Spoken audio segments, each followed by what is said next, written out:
Hey, welcome back to RamZland. Today I want to show you my amazing water bridge. Check this out.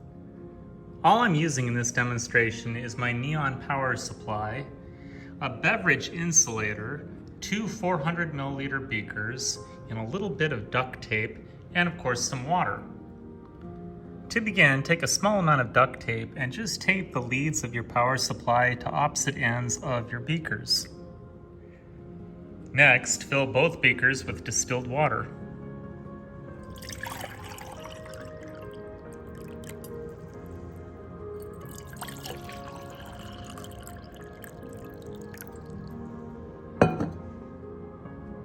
Fill both beakers to the very brim so that the water passes from the spout of one beaker to the other before you turn on your power supply.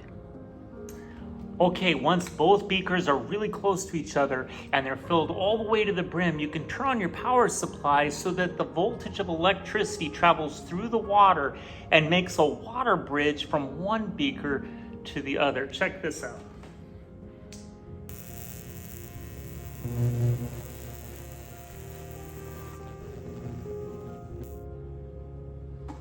Right there, you can see the water bridge where it's connected. And it's just floating there. Absolutely amazing. Check that out. Okay, so now I'm going to use a white background so you can really see the bridge. There it is. Look how thick that bridge is.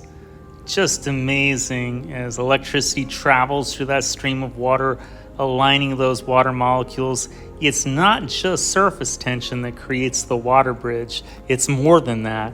Check it out. Okay, so what's going on our water bridge is a couple things. Most scientists believe that part of the reason there's a water bridge is simply because of surface tension. We know that water is a polar molecule. The other reason is because that electrical current, as it passes through the water, it aligns the water molecules, and that also helps to support the water bridge. I hope you enjoyed today's edition of RamZland, and I'll see you next time.